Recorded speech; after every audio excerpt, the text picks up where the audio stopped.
Quando se está aprendendo inglês, é muito importante desde o começo focar bem na gramática para não cometer erros futuros ou não ter que estar perdido lá na frente. Então, quero falar com vocês hoje sobre a lógica da conjugação dos verbos. Existe uma lógica que precisa ser entendida para que você não faça ali desvios da gramática. Então, primeiro quero convidar você a prestar atenção em como a gente faz isso em português. Observe essas frases aí que eu coloquei já conjugados os verbos a depender das pessoas.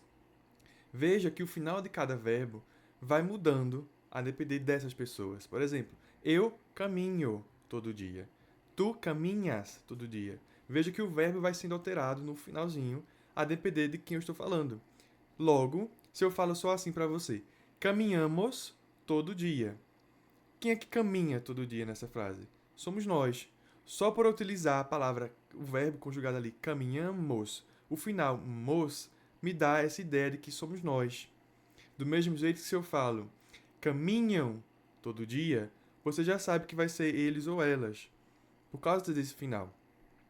Quando a gente vem para o inglês, estou colocando aqui os pronomes que a gente já estudou, I, you, he, she, it, we, you, they, que são os mesmos pronomes que a gente tinha no português ali. É um pouco mais fácil, porque vê, para quem não é falante nativo do português, por exemplo, que está aprendendo o idioma, vai ter que memorizar cada um desses finais para cada uma dessas pessoas. Um falante do inglês vai ter muita dificuldade, porque vê só, o verbo walk, quando eu vou conjugar walk, ele não muda o finalzinho. O walk ele vai se repetir ali praticamente para todas as pessoas. I walk, you walk, we walk. Então, se eu digo só walk, como é que você vai saber quem é? Se eu digo walk every day, quem é que walk every day? Você não sabe, porque o final do verbo ele não muda em inglês. Então, você vai ter sempre que ter ali uma pessoa, um eu, um você, um nós, um we, you, they, para dizer quem é que está praticando a ação, tá bom? Então, o inglês é um pouquinho mais simples, não dá pra gente dificultar, não dá pra gente fazer estruturas um pouquinho mais complexas igual ao português, porque o verbo não vai me permitir. Se você observar, há uma diferença ali de acrescentar a letra S em três pronomes: he, she e it. Memoriza isso. Só vai ter diferença nesses três pronomes: he, she e it. Que você vai acrescentar ali pela regra básica é acrescentar a letra S no final. Então, se você quer dizer que ele caminha todo dia, he walks every day, com S no final. Perceba que o S, mais uma vez, só está em he, she e it. Se você fala sem esse S para essas três pessoas, você está cometendo um erro gramatical. Outro exemplo, o verbo like, gostar. Eu gosto de maçãs.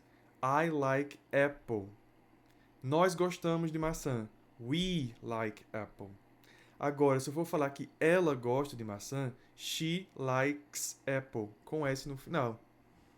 He likes apple. Ele gosta de maçã. Essa letra S, Fábio, indica plural? Não indica plural, gente. Veja, quem são os meus pronomes de plural aqui? We, you e they, os três últimos. Ele tem a letra S na conjugação do verbo? Não tem. O S conjugado é apenas para a terceira pessoa do singular, que é ele ou ela. Em inglês, he, she e o it. Tá bom? Só tem esse S nessas três pessoas. Isso é uma regra de conjugação dos verbos. Vê como é muito mais fácil do que o português.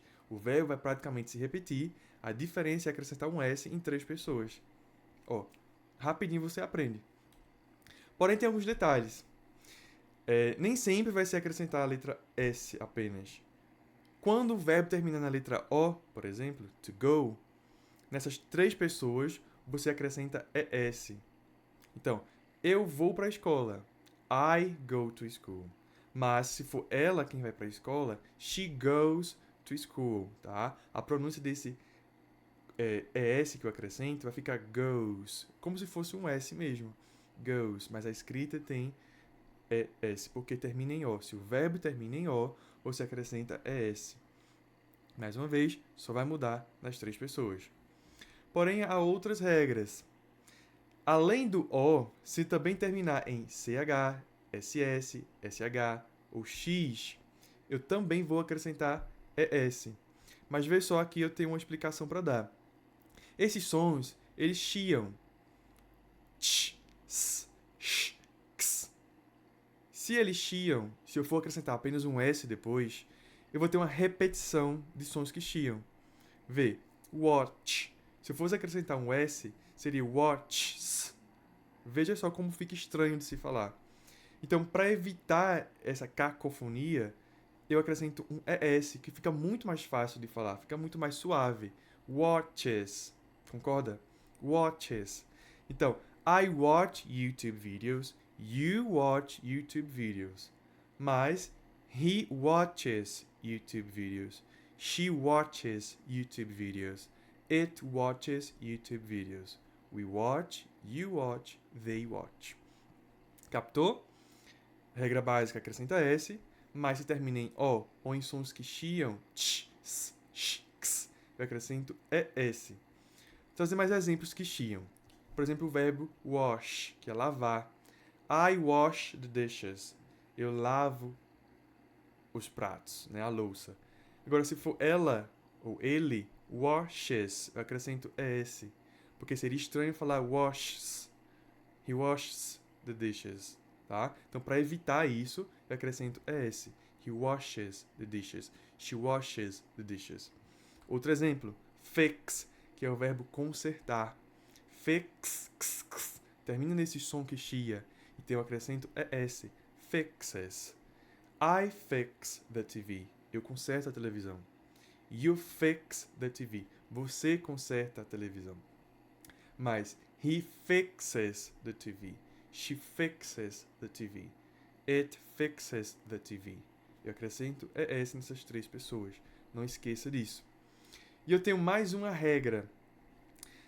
Quando o verbo termina em Y, eu vou olhar para o que vem antes do Y.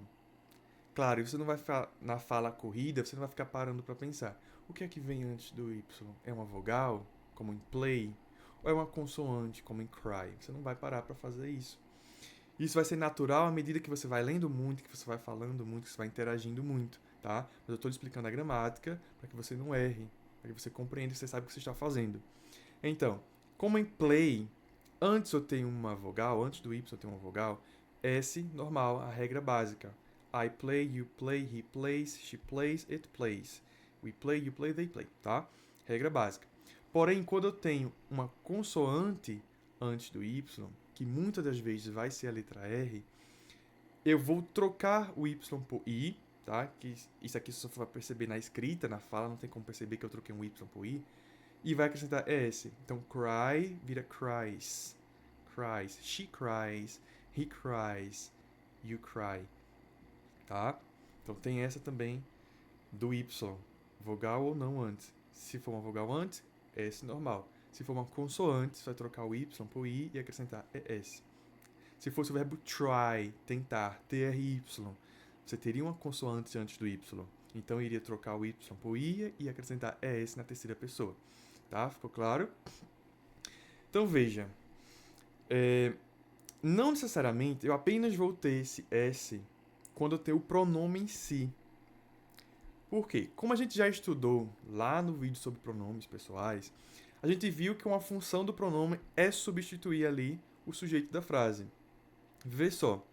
Se eu digo, my dog eat banana, my dog, meu cachorro, quem é o meu cachorro? Não é ele, que para animais eu uso it.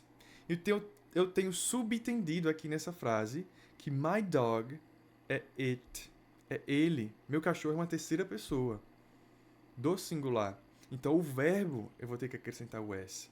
Eats. Se eu digo, Sarah likes apple, Sarah é ela. Está subentendido aqui. Eu não preciso ter escrito o she para eu colocar o S no verbo. Por eu ter Sarah, eu sei que Sarah é ela, é uma terceira pessoa. Né? Sarah não sou eu, Sarah é ela. Sarah não é nós, Sarah é ela. Então, eu preciso conjugar o verbo. Da mesma forma, Carlos plays drums. Carlos toca bateria. Carlos não sou eu, não é você, mas é ele. Não é nós e nem eles, é ele, no singular. Então, eu preciso colocar o S. Tá? Cuidado com isso. Vê o exemplo ali embaixo. My parents watch YouTube videos. Meus pais é plural. Só por ser plural você já sabe que você não vai acrescentar nada. Por quê? Porque o plural vai ser ou nós, ou vocês, ou eles, ou elas. We, you, they. E nenhum desses três eu acrescento um S. No caso de meus pais, my parents, é eles, tá? Não somos nós, porque meus pais não me incluem. Então, my parents são eles. Logo, eu não vou fazer nada com o verbo, vai repetir igual. Consegue compreender? Então, para finalizar, tem esse textinho para a gente entender. Eu vou fazer a leitura, você quiser repete aí para praticar a pronúncia também. Mas preste atenção que eu destaquei ali todos os verbos logo após o sujeito. E a gente vai observar que tem verbos com S e verbos sem S. Ó, John lives in a small town. Every morning he gets up early and runs in the park. After that, he takes a shower and goes to school. His parents work in a hospital, so John stays home to study. In the afternoon, he meets his friends and they play basketball together. Então vê só. John lives. John é ele. Coloquei o S. He gets up. He vai me pedir que eu tenha um acréscimo de S no verbo. And runs in the park. E corre no parque. Quem é que corre no parque? Eu sei que é ele, tá? Eu não preciso repetir o sujeito aqui. Eu poderia, mas neste caso eu posso subentender. Porque eu já sei que eu estou falando de ele, tá? O que eu não posso é nos casos que eu não vou ter como descobrir quem é a pessoa. Então, como estou falando de ele, eu coloco o S também. A mesma coisa acontece em he takes, and goes. Quando eu falo his parents, eu tenho aqui os pais dele. Os pais dele é plural, então não vou colocar um S no verbo. Agora, quando eu digo John stays, John é ele. Eu coloco o S. Mesma coisa, he meets. Ele se reúne, ele encontra. Então, como é ele, eu preciso conjugar o verbo colocando o S. E por último, they play basketball together. They é pessoa do plural. Não vou colocar o S. Tá bom? Espero que vocês tenham compreendido. Um abraço e até a próxima.